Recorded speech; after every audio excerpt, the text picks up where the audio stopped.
hari ini, tapi kita masih bisa bertemu di dunia maya. Semoga semuanya pada sehat ya, dan sudah sarapan semua ini. Semangat ini ya, 19 orang udah pada hadir ya. Oke. Hari ini hari Kamis ya, tanggal 8 April 2021, pertemuan ke-8 untuk mata kuliah Kenkyu Hohonyumo. Hari ini akan presentasi tentang metodologi penelitian campuran. Yang akan presentasi Mas Yusuf ya? Atau yang lain? Bukan? Bersama teman-teman, Sensei. Teman ya, Carya sama Tiara ya? Oke. Iya. Oke, nanti saya akan kasih waktu untuk presentasi terlebih dahulu. Setelah itu kita biasa ya, kita akan pindah ke Big Blue Button pada jam 8-an ya.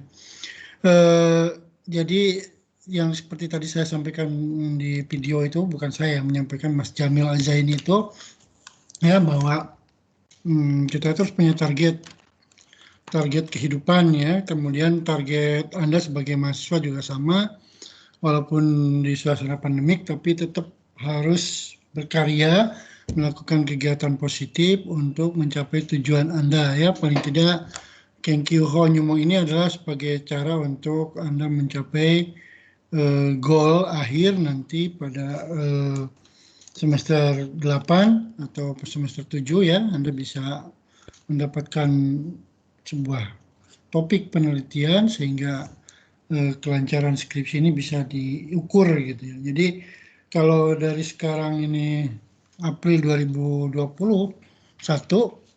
maka April 2022 itu Anda harusnya sudah siap untuk menulis skripsi ya. Akhirnya 1 tahun lagi ya, tidak terasa.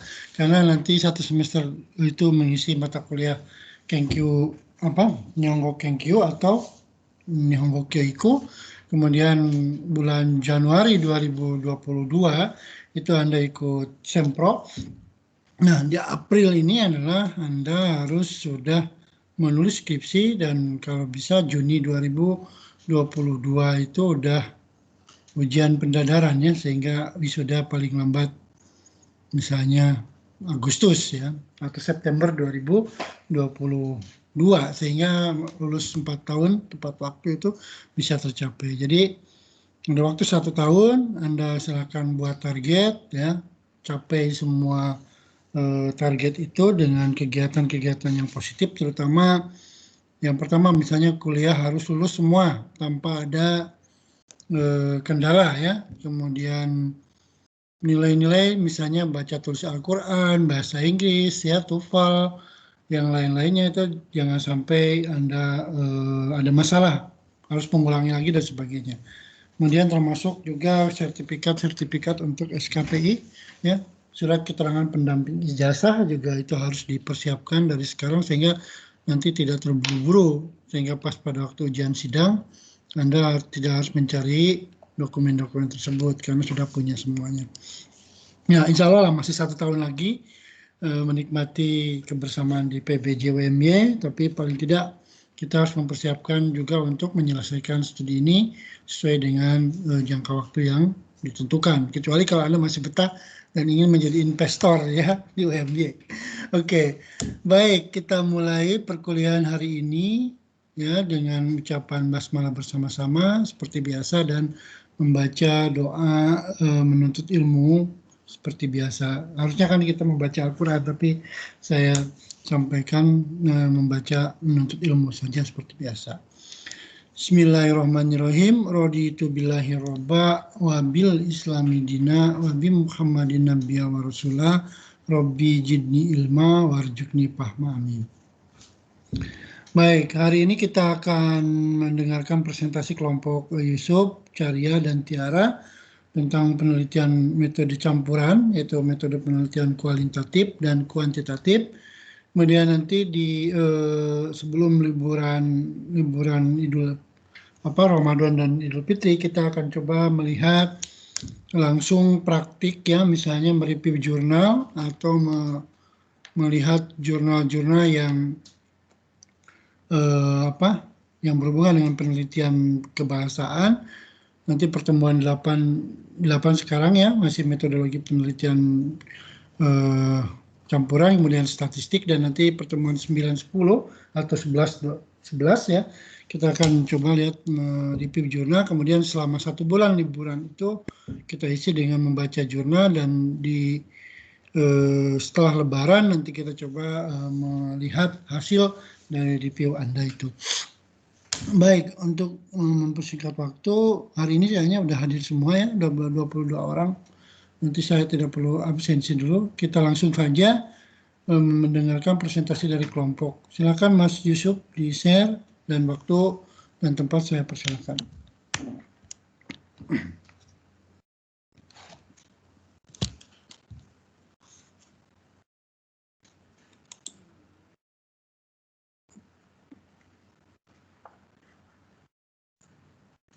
Oke.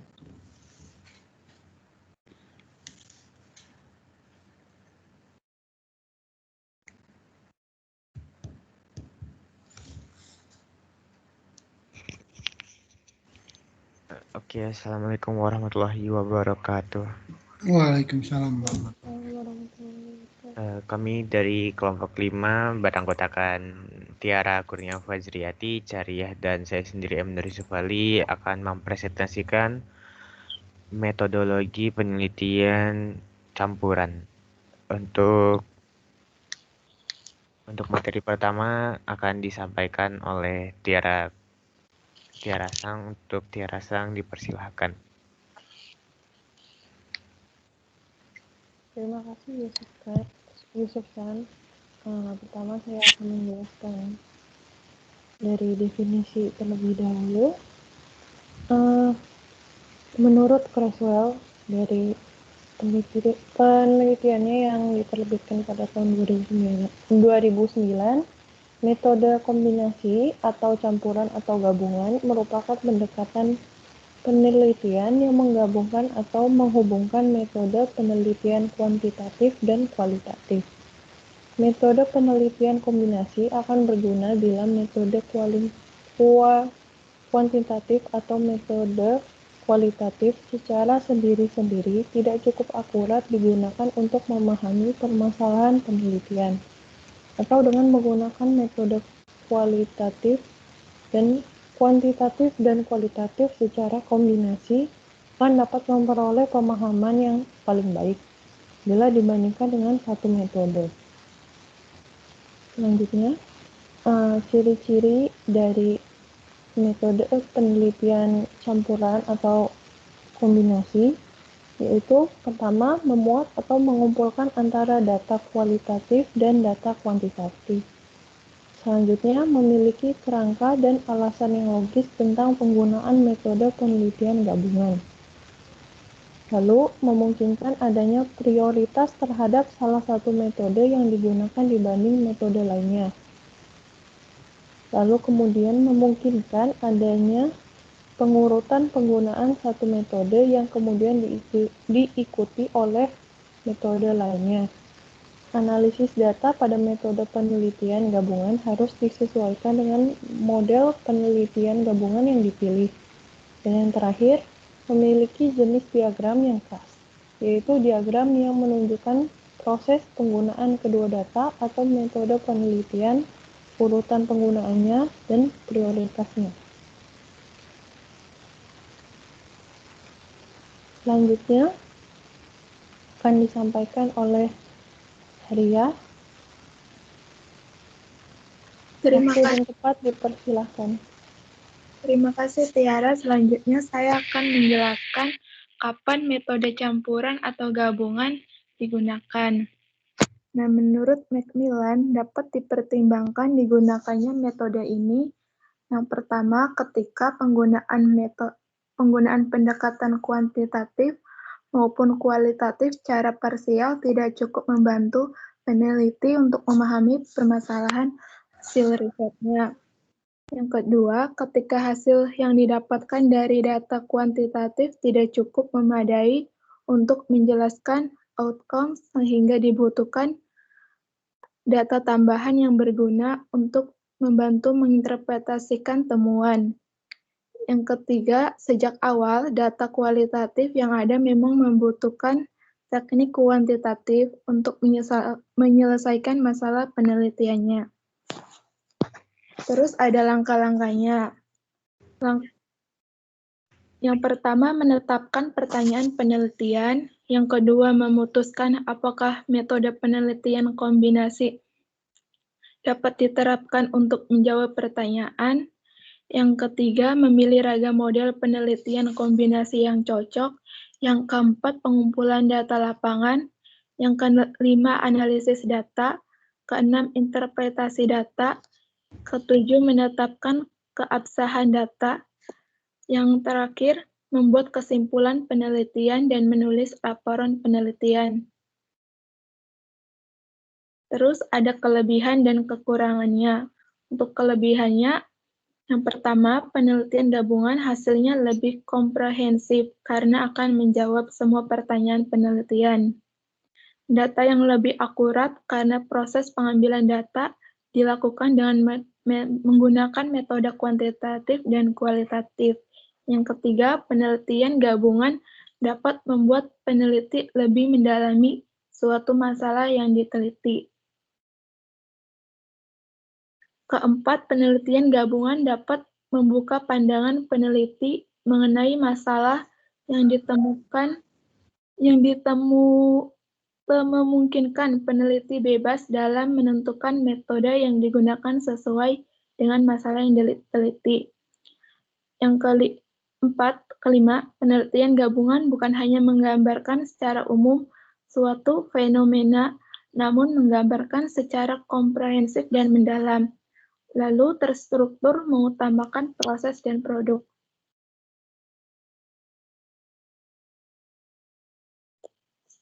Untuk kekurangannya akan disampaikan oleh Yusufsan. Terima kasih Caryasan. Untuk kekurangannya di sini kekurangan penelitian dalam metode kombinasi itu pertama memakan biaya yang banyak dan waktu yang lama dibandingkan hanya menggunakan satu metode penelitian. Yang kedua adalah memerlukan keterampilan peneliti. Penelitian gabungan menuntut peneliti untuk menguasai dua penelitian, yaitu yang telah disebutkan tadi, kuantitatif dan kualitatif. Karena untuk kuantitatif sendiri untuk digabungkan dengan kualitatif itu memang cukup rumit karena di situ dibutuhkan analisis mendalam apakah data kuantitatif sangat dibutuhkan untuk menunjang data kuantitatif yang ada.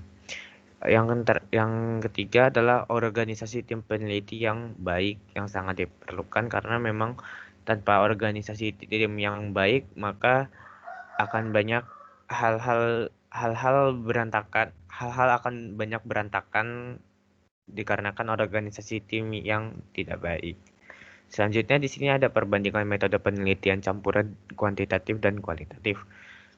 Pertama, untuk aspek pembanding metodologi, penelitian campuran menggunakan pendekatan penelitian yang dikombinasikan antara berpikir secara deduktif dan berpikir secara induktif. Untuk penelitian kuantitatif sendiri, sebuah teori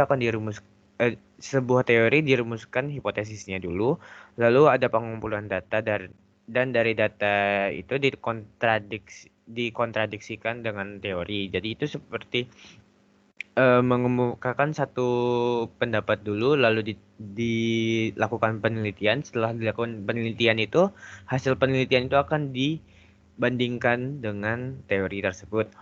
Untuk penelitian kualitatif sendiri menggunakan pandangan partisipan untuk membentuk tema-tema yang lebih luas dan mengeneralisir teori berdasarkan interkoneksi.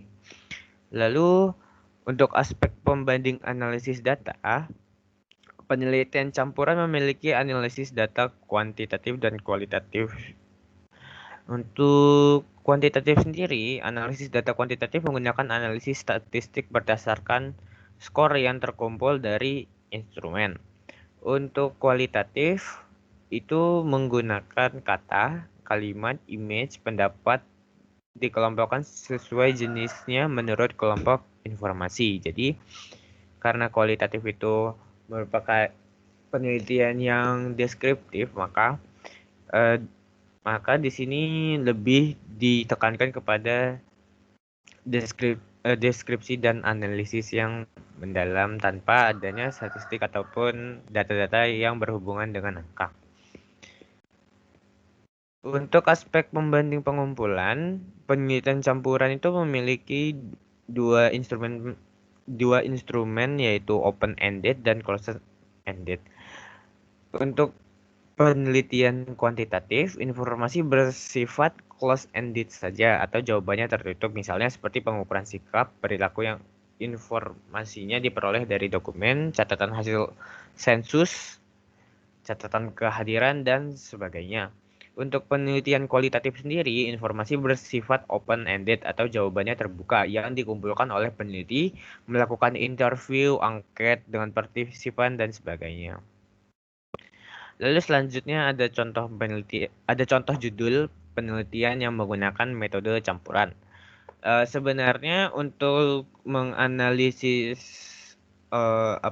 suatu judul, apakah dia menggunakan penelitian kombinasi atau kualitatif, itu sebenarnya cukup tidak bisa dilihat dari tidak bisa dilihat dari judul saja, karena memang harus dilihat dari isinya juga gitu. Kadang ada juga penelitian yang judulnya kualitatif, tapi sebenarnya itu metodenya menggunakan metode kombinasi, karena ada untuk menunjang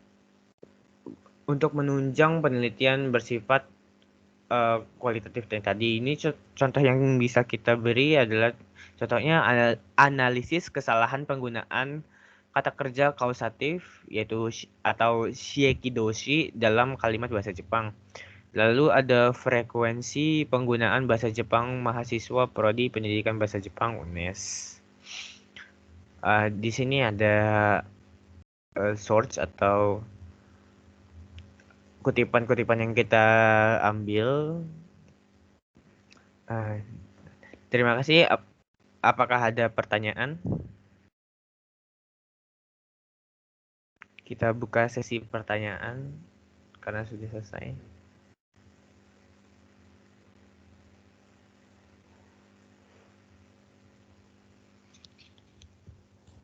Ya, silakan. Kalau ada yang mau bertanya, cukup singkat, jelas ya dari kelompok. Saya kira silakan. Ada yang mau mendiskusikan tentang metode penelitian campuran ini?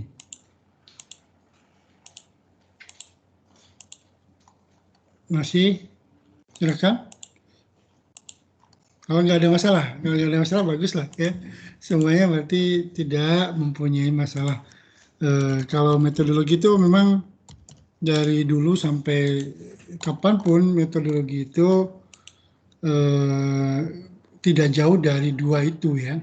Jadi ya gabungannya berarti metodologi campuran kombinasi ini. Nah, pada saat menentukan bahwa kita harus pakai metode campuran atau metode kombinasi ini, berarti kan sebetulnya itu ada kebijakannya, itu ada di tangan para peneliti yang melakukan. Misalnya kalau penelitian kualitatif itu kurang mantap, kualitatif terutama ya, contoh analisis penggunaan atau analisis kesalahan penggunaan. Nah, itu kalau misalnya satu, yang pertama adalah analisis murni dulu. Analisis murni itu berarti analisis yang kualitatif. Nah, setelah dilakukan analisis murni itu nggak cukup. Ternyata kita harus mengeksperimenkan atau menguji cobakan atau mencari data dari pengguna atau dari penggunaannya. Misalnya analisis kesalahan penggunaan ya. Nah, itu kan perlu dua kali kerja. Yang pertama adalah meneliti terlebih dahulu objek kebahasaan itu dengan penelitian kualitatif. Kemudian dari data yang didapatkan itu ternyata harus dicobakan dalam penelitian kuantitatif. Contoh misalnya seperti kata analisis penggunaan kata dekiru dalam bahasa Jepang, ya, ketika kita menerjemahkannya ke dalam bahasa Indonesia. Jadi ada analisis kesalahan penerjemahan misalnya, ya, analisis kesalahan penggunaan, ada analisis kesalahan penerjemahan. Jadi kadang-kadang ini juga pusing ya, karena yang penggunaan sama penerjemahan itu sedikit berbeda. Ya. Misalnya seperti dekiru dalam bahasa Jepang itu mempunyai makna 3 misalnya ya. Yang pertama adalah dekiru itu artinya dapat membaca, dapat menulis, dapat berbicara gitu ya, dapat mendengar dan sebagainya. Itu kan berarti dapat ditambah kata kerja atau kata kerja yang menyatakan mampu atau dapat. Dalam bahasa Jepangnya disebut dengan kanodoshi ya. Nah, kanodoshi itu berarti salah satu bagiannya adalah dekiru plus kata kerja bentuk kamus misalnya, atau kata kerja bentuk kamus tambah dekiru. Yomukotoga dekiru ya, atau asobukotoga dekiru, seperti itu. Tapi langsung bisa menjadi asoberu, kemudian ada yomeru. Nah, tapi ketika dekiru berdiri sendiri ya, itu yang paling shokyu ya, dipelajari dokyu. Tapi ketika dekiru menjadi di masyarakat Jepang ternyata mempunyai 3 makna. Yang pertama makna dapat tadi, kemudian yang kedua dapat artinya selesai atau selesainya sebuah perbuatan atau selesainya sebuah pembangunan gedung, atau ya misalnya di depan stasiun itu sudah berdiri dengan megahnya hotel apa misalnya, Atarashii Hotel ga dikita ya. Itu juga artinya mendapat, misalnya koibito ga dikita ya, mendapatkan pacar, kodomo ga dikita ya, mendapatkan anak. Jadi di situ bukan dapat tapi artinya mendapatkan. Atau selesainya sebuah pekerjaan, misalnya gohan ga dikita yo ya. Gohan itu artinya nasinya itu udah masak gitu ya, artinya udah selesai sebuah pekerjaan. Gohan ga dikita yo, jadi ada dekiru itu kalau dirubah menjadi bentuk dekita ya, bentuk ta. Dekiru bentuk dapat, dikita itu artinya menghasilkan sesuatu yang sudah selesai pekerjaannya atau mendapatkan sesuatu. Nah, contoh tadi ada mendapat, ada berdirinya sebuah bangunan, kemudian dapat itu 3 dalam bahasa Jepang itu. Nah, ketika diterjemahkan ke dalam bahasa Indonesia sering banyak yang salah. Misalnya ya, kalimat dapat ya, atau ketika kita membuat kalimat seperti begini itu muncul bahasa Jepang yang lucu ya. Misalnya kalimat bahasa Indonesianya adalah, kenapa sih kamu tidak bisa mengerti saya? Ya, kenapa kamu tidak bisa mengerti saya? Bahasa Jepangnya apa? Terjemahannya apa kira-kira? Coba. Nah, ini analisis penggunaannya berarti kan harus diuji cobakan, diteskan kepada siswa ketika apakah betul siswa itu mengerti ya tentang apa dekiru itu. Kenapa Anda tidak bisa mengerti saya? Coba bahasa Jepangnya apa? Ada yang bisa menjawab? Ini enggak sensei. Nande watashi o shirarenai. Nande watashi no shirarenai. Ya. Nande watashi no koto ga wakatteinai. Wakatteinai, oke. Ada tapi yang menerjemahkan begini. Doste watashi no koto ga wakaru koto ga dekinai no?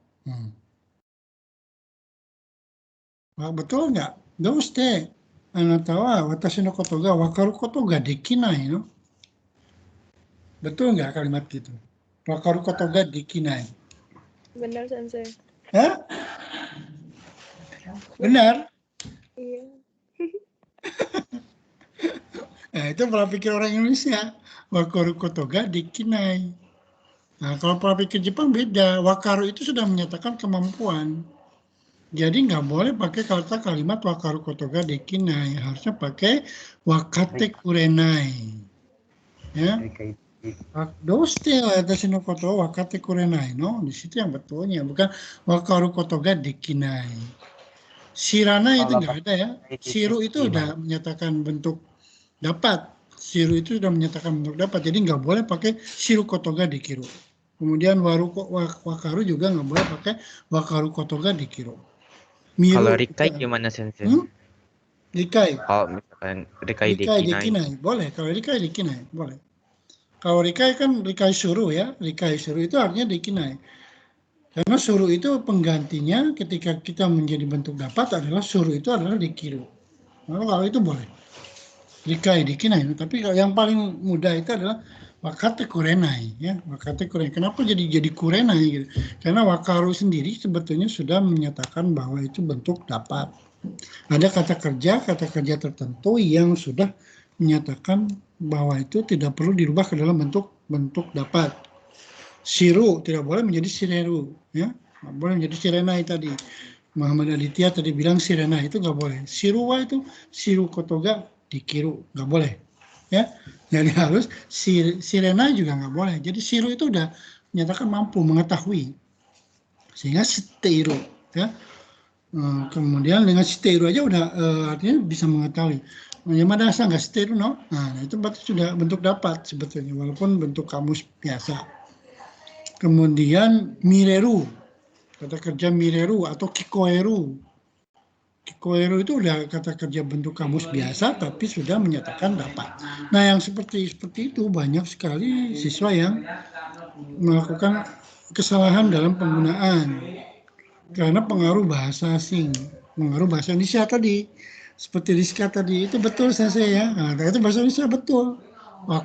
Wakaru kotoga dikiru, ya, kenapa tidak bisa mengerti saya? Nah, tapi bahasa Jepang ternyata salah. Terus contoh yang analisis kesalahan lagi yang lain adalah penggunaan saseru. Saseru itu artinya apa ya? Saseru itu banyak artinya ya. Menyuruh, kemudian meminta izin, kemudian mempersilahkan ya, atau membuat kadang-kadang ya. Nakaseru artinya membuat menangis ya. Tapi ada kalimat teman-teman di bukan bahkan dosen pun ya, ketika meminta izin itu dia memakai kalimat begini ya. Saya boleh pinjam bukunya enggak? Coba bahasa Jepangnya apa? Ini belajar bahasa Jepang loh, tapi penelitian ini nanti. Makanya tadi ada kalimat analisis penggunaan saseru atau kausatif saseru itu. Yang di judul tadi sama Nur Yusuf disebutkan ya, bahwa analisis penggunaan saseru ini kan banyak sekali yang salah. Coba kita kalimat bahasa Indonesianya adalah, saya boleh pinjam buku saya enggak? Atau boleh memfotokopi buku ini gitu? Karite moraimasen ka? Nah, boleh. Terus kalau misalnya, boleh nggak saya pulang sensei? Atau boleh nggak saya keluar ke toilet? Toire ikasete moraimasen ka? Ikasete ya. Tapi banyak yang sensei toire itte moi desu ka? Kemudian sensei hongo karite moi desu ka? Atau sensei yasunde moi desu ka? Gitu. Boleh nggak saya istirahat? Boleh saya nggak pulang? Kaite moi desu ka? Gitu ya. Ya, atau toire itte moi desu ka? Kenapa te moi desu ka itu tidak bisa dipakai ketika kalimat kita mau meminta izin. Kan boleh dalam bahasa Indonesia kan gitu. Saya boleh nggak ke toilet? Ya boleh silahkan, gitu kan. Saya boleh nggak istirahat? Ya boleh silahkan. Saya boleh nggak saya meminjam bukunya atau memfotokopinya? Ya boleh, kalau saya kalimatnya begitu ya. Nah tapi di Jepang itu shitsurei kalau pakai itu. Ya. Jadi kalau pakai kalimat kaite moi desu ka? Boleh silahkan. Atau sensei kono hong o karite moi desu ka? Boleh. Tapi ketika berbicara sama orang Jepang itu shitsurei ya. Shitsurei itu tidak sopan. Kenapa tidak sopan? Nah, itu analisis bahasa di situ adalah harus menggunakan izin. Izinkanlah saya untuk memfotokopi, izinkanlah saya untuk pulang, izinkanlah saya untuk ke toilet. Tadi bentuk ikasete ya, bentuk ikasete. Kemudian kopi sasete mo yoroshi desu ka atau moraimasen ka dan sebagainya ya. Itadakimasen ka gitu misalnya ya. Ya sumasete itadakimasen ka. Jangan yang Sunda moi desu ka gitu. Ya, bagi orang Jepang itu sulit sekali. Kenapa? Karena memaksakan kehendak kepada orang lain. Kesannya itu adalah saya tidak mempertimbangkan lawan bicara, tapi saya memaksakan kehendak sendiri. Ya sudah silakan aja. Kalau mau pulang ya pulang aja silakan. Saya nggak mengizinkan kok, tapi ya silakan pulang gitu. Misalnya, kaete moi desu ka? Iyo. Nah, kayak gitu. Orang Jepang itu kalau dia bilang, kaete moi desu ka? Iyo. Nah, tapi kalau sensei kaerasete itadakimasen ka? Ii desu yo. Dia jawab. Oke, gitu ya. Jadi ini hati-hati berbicara dengan orang Jepang ketika kita meminta izin. Padahal dalam bahasa Indonesia itu meminta izin boleh pakai kalimat boleh aja. Nah, ini analisis penggunaan ini banyak diteliti dan ternyata orang Indonesia itu suka salah dalam penggunaan saseru. Kemudian ketika meminta maaf juga begitu ya. Kemarin saya sudah bilang meminta maaf contohnya. Jadi orang Indonesia itu suka mencari-cari alasan ketika meminta maaf dengan menyebutkan beberapa kali menyebutkan orangnya. Maaf Pak, saya kemarin itu pergi ke pasar Pak. Kemudian di pasar itu saya sambil bawa buku yang dipinjami sama Bapak tuh. Di pasar itu becek Pak. Kemudian bukunya itu jatuh Pak. Nah, bukunya itu jadi kotor Pak. Nah, Pak-paknya ada 3 gitu. Di SMS juga begitu banyak yang Sensei hari ini maaf saya tidak bisa masuk Sensei karena ada keluarga yang datang ke Jogja Sensei dan saya harus mengantarnya Sensei sampai bandara Sensei. Nah, Sensei berapa kali? Nah, itu kan itu kalau ada analisis variasi Hyogeng itu sangat menarik ya. Apakah orang Jogja juga sama begitu, orang Jakarta juga begitu, mahasiswa Jakarta juga begitu atau tidak? Itu penelitiannya bisa penelitian pakai kualitatif dan kuantitatif gabungan ya, supaya lebih lengkap datanya itu. Jadi bukan hanya sekedar analisis saja, tapi narasi saja, tapi ada data. Misalnya orang Jakarta, mahasiswa dari UI, mahasiswa dari UNESA atau UNJ itu diajak untuk melakukan penelitian, dikirimi angket, kemudian kita olah. Ternyata orang Indonesia itu baik di Jakarta maupun di Jogja maupun di Bandung itu sama seperti itu polanya itu. Tapi orang Jepang kan tidak. Kalau orang Jepang, Sensei maaf ya, buku yang dipinjam dari Sensei hilang, saya akan ganti. Selesai sampai situ. Jadi kalau Indonesia kan nggak muter-muter dulu, kemudian mencari alasan supaya tidak dihukum. Oke, hari ini ada yang mau bertanya, silakan lagi. Termasuk penelitian yang akan dilakukan, ya. Di forum juga saya sudah buat itu, contohnya seperti itu. Ya, hari ini tentang, ya silakan, Aditya San. Sensei itu untuk kelompok Sensei tanya enggak salah sama kali itu saya Kok suaranya putus-putus ya? Aditya San udah masuk kelompok belum?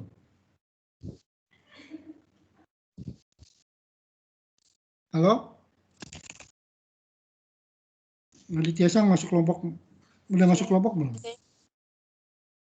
Sudah ya? Sensei saya masuk kelompok 7 Sensei. Iya. Udah saya tulis. Ya, ikut aja. Ikut aja presentasi di kelompok 7 tentang, kalau tidak salah kelompok 7 itu schedule-nya itu teknik analisis data penelitian ya, tanggal 22 April.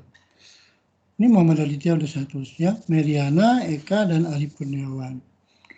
Meriana, Arif, dan Muhammad Aditya. Tolong dipersiapkan. Jadi schedule kita ini udah sesuai dengan target ya.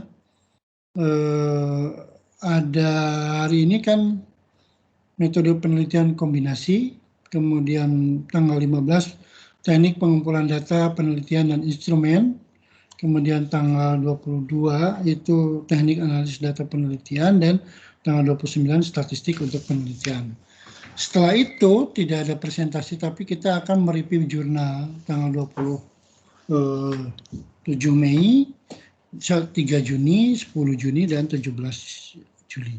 Yang belum tercapai itu saya belum buat kuis ya, belum buat kuis atau uji kompetensi tentang ini masih belum saya kerjakan ya. Mungkin teman-teman nanti menunggu kuisnya ya. Kuisnya sebetulnya teori ya. Kalau saya tidak begitu suka dengan teori-teori. Mungkin langsung di praktek studi kasus atau apa gitu. Tapi ya saya belum buat. Oke, jadi libur Ramadan seperti keadaan akademik tidak akan berubah ya dari tanggal 2 Mei sampai 22 Mei. Jadi tanggal 29 masih ada perkuliahan ya, presentasi, dan tanggal 20 Mei libur Idul Fitri, kemudian 27 mulai Tapi sebetulnya saya pinginnya ini agak sedikit maju ke sini, kita panduan review nanti saya jelaskan setelah presentasi, kemudian Anda sudah mulai mereview di liburan ini. Oke, silakan ada yang bertanya lagi. Masalahnya apa, Mas Aditya?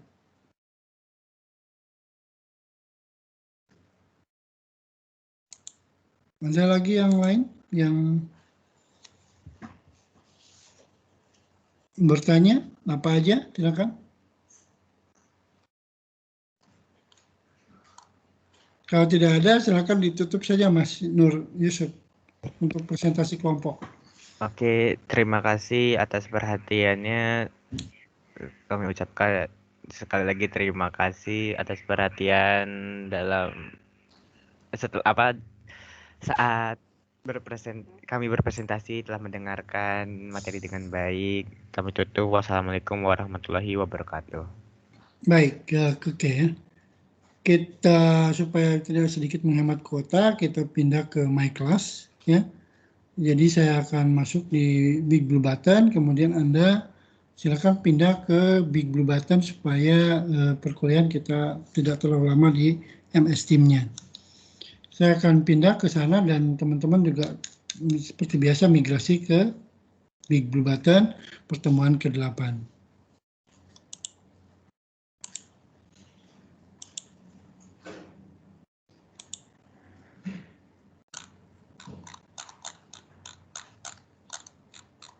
Kita pindah dulu, nanti kita diskusi lagi di sana.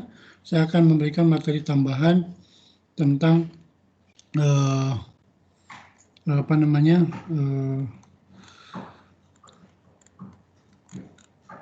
yang lainnya. Ntar saya buka dulu pertemuan ke-8.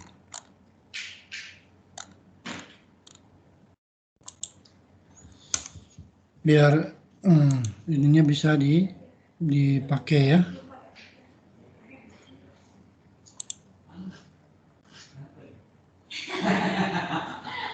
Sudah banyak yang masuk, silakan diikuti. Saya akan tutup yang di MS Team-nya.